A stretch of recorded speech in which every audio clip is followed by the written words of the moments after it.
And then at Townsend, you had Amon making plays, Daryl making plays, Chad making plays. Just the best players step up this time of year and win ball games for you.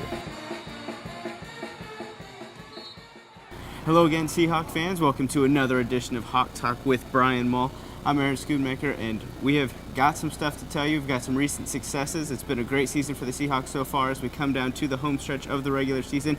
By some expectations and some experts, they've kind of exceeded what they were supposed to do, and especially as of late. Brian, let's talk about what they have done as of late. As of late, they've won 3 of 4, had some interesting wins, scored 95 points in a win at Towson, and then came home and just won a really kind of ugly, grinded-out defensive game against Drexel. Yeah. Says a lot for a team when they can win a couple of different ways, and I think the coaches are hoping to see a continued improvement on the defensive end. The team's been scoring the ball pretty well most nights, but I think they want to see kind of that same defensive effort they saw against Drexel.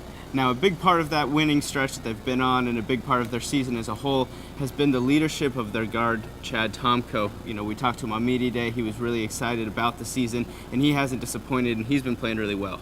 He really has. Chad has he's contributed in so many ways. I think he's had double-figure games in, obviously, multiple times in scoring, but also in rebounds and assists this season. Had 13 rebounds, a career high against Drexel. For a guy 5'11", I mean, just says a lot about his heart and his desire to win. Has really made the plays down the stretch of games. Been a guy who could create his own shot, get some offense, and is certainly worthy of consideration for first team All-CAA, and I think he will get some votes. There's a lot of talented players in the league. He's right there on the cusp. Absolutely, and looking forward now, we are coming down to the home stretch of the season. We got the Bracket Buster game tomorrow. We got a couple more games in the season before the CAA tournament. Preview a little bit of how we stack up for the UNC-W Seahawks down the stretch. Well, the Seahawks are fighting for a seed, just like every team is at this time of the season. They're kind of in a cluster there of teams, 7, 8, 9. Have opportunity to put the 10th seed kind of in their rear view mirror, so to speak. It comes down to they've got Hofstra coming in here Wednesday. Hofstra, you never know what type of motivation they're going to have. They've already clinched a top 4 seed. Perhaps Wilmington played them very, very tight up at Hofstra. It was a tight game going to the last media timeout. So, and then they close the regular season next Saturday at Northeastern. So, two huge games. A lot that could still happen, but looking probably at the 8-9 game or perhaps the 7-10 game. Well, that sounds great, stacking up down the stretch into the tournament. And another big part of the change of the mentality and the atmosphere with the program is head coach Buzz Peterson. Brian had a chance to meet up with Buzz and talk to him a little bit. Let's get into that interview right now.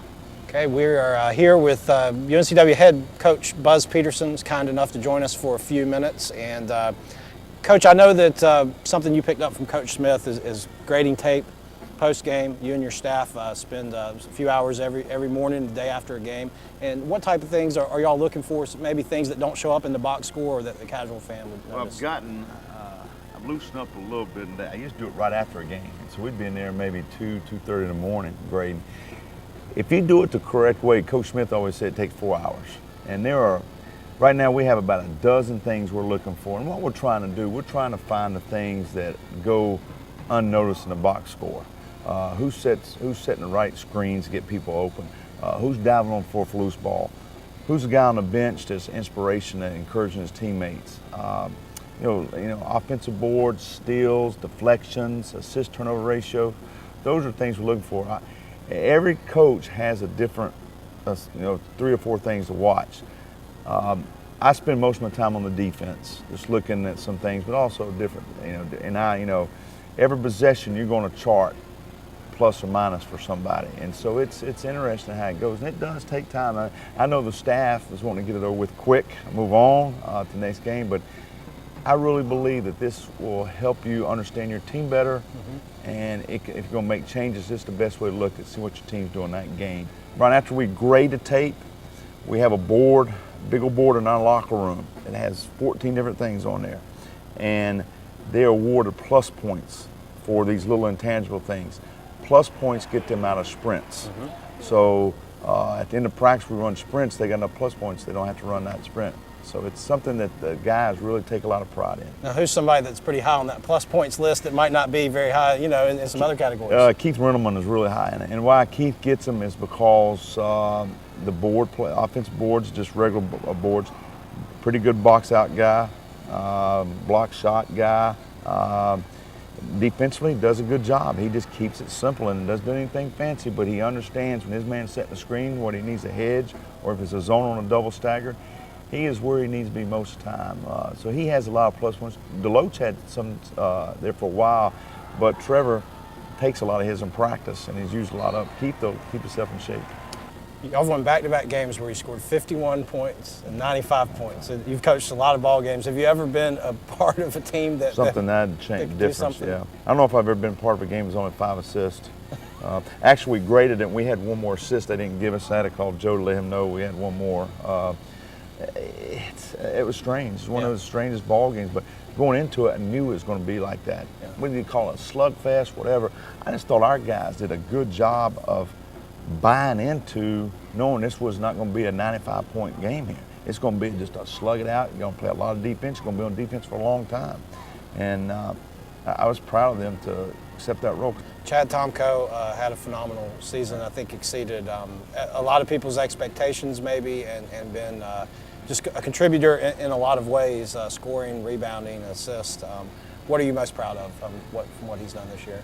Chad, the big thing I'm proud of Chad is he started trusting his teammates. That's something that I was glad to see him do. That's something I wanted to see. The staff I talked about, I said, we've got to get this young man to trust the people he's playing with. If he can do that, it will help us win games. And I would say that's the biggest factor for our team of success this year, that he trusts Ahmad's going to knock down that shot. He trusts Ahmad's going to guard that guy, or Daryl's going to guard that guy when he's on the wing. That's been a huge thing for us, for him to do that. Well, Coach, we appreciate you taking time out of your busy schedule, and good luck the rest of the way. Thank you. Thanks a lot. Hey, thanks so much, Brian. Now, if there was maybe one difference you can see with the atmosphere with Coach Peterson, what might that be? Well, I think the discipline that he's instilled. You know, he had to suspend Ahmad Grant and Matthew Wallace for a game. They showed up late, and those sort of things aren't easy for a coach to do. But I think in the big picture of building a program, that really sends a message to all the players that no one's above the rules. Well, absolutely. Well, everyone, be sure to keep tuning in to StarNewsOnline.com. Be sure to tune into Brian's blog. He's got everything Seahawks basketball you can possibly imagine and more. I get lost in it, waste some work hours myself with it. So, big bracket buster game on Saturday, home stretch coming up. Do you have any final thought for us? Well, I think that it's just really going to be interesting to watch this last week or two, and you know, anything can happen in the conference tournament, and there are some other postseason opportunities out there beyond the NCAA and the NIT. So, who knows where the future will lead this team? Absolutely. Well, for Brian, I'm Aaron. Thanks for watching, guys.